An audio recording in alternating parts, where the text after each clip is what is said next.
I grew up in a small rural town in Southern California. It's called the Coachella Valley. My family migrated there when my mom was around 16, and my parents and my grandparents were farm workers. So I've grown up around knowing that my immigrant parents would wake up at the crack of dawn at 4 a.m. to go and pick fruits and vegetables in the fields that would end up in our grocery stores. It really encouraged me and empowered me to one day advocate for them, and seeing that really is why I'm here now. I'm originally from the Ivory Coast in West Africa. I came here to go to college, hoping to go back after school, and ended up staying and kind of start my entire life career in the US. I landed at JFK International Airport, and then I was greeted, "Welcome to America." And that made a big difference. And I felt really welcome. I felt like I can choose this place as my second home. I'm an immigrant myself. I came here when I was 3 years old and didn't know I was undocumented until I was about to enroll in college, and I felt like my life had gone upside down. Thought that I was good to go, I was going to go start a career. I wanted to be in law enforcement at that time, and then I started meeting with my counselors, and they asked me for my immigration status, and nobody had ever asked me that before. And that kind of hit me hard because that felt like I was shutting down a lot of my career opportunities. It discouraged me from wanting to go to college, from even wanting to pursue any sort of education beyond high school. You know, the work we do is really hard. There's a lot of emotions that we get from our clients, but it's incredibly satisfying to be able to help people who are looking to have the same opportunity and safety and security that we have. And IIBA does it in a way that it feels like a family. We're not just an organization, we really care about each other. Whenever I see my clients that I work with now, I think of my parents, and I see my parents' faces reflected in my clients' faces.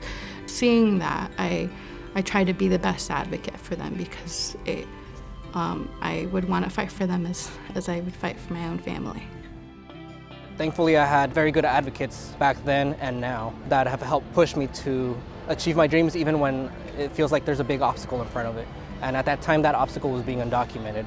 Thankfully, I now have the privilege of having DACA, which I believe is a huge privilege because I can work legally, I can study, I can get financial aid, and I can make something of myself in this country. And I thank advocates for that, from the Immigration Institute of the Bay Area, for helping me reach this stage right now.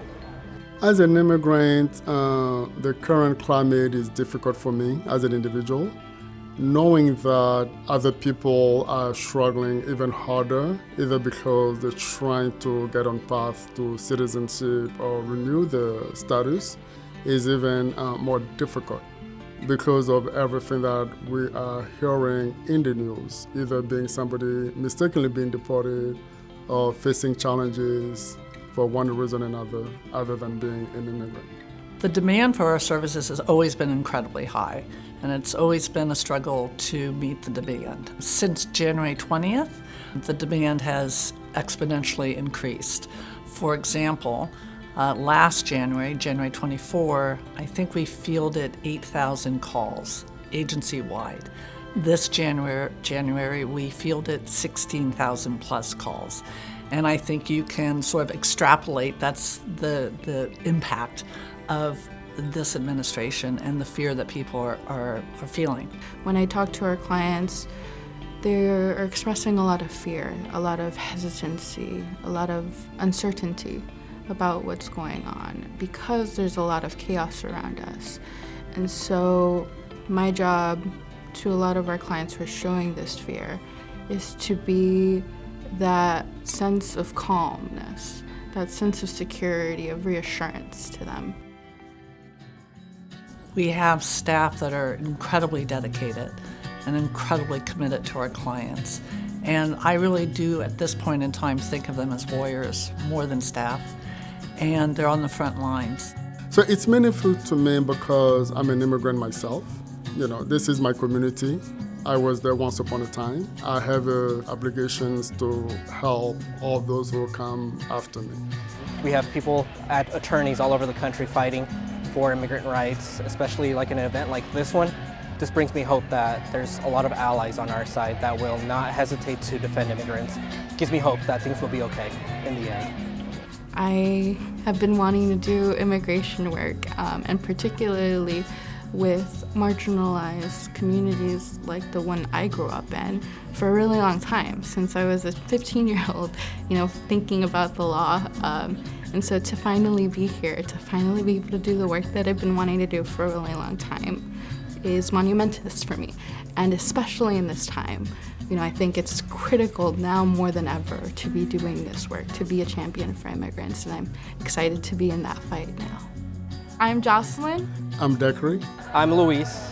I'm a daughter of immigrants. I'm an immigrant. I'm a father. I am an advocate for immigrants. I'm the granddaughter of immigrants. I'm an immigrant. I'm a legal professional. I'm an attorney, and I am IIBA. I am IIBA. I'm IIBA.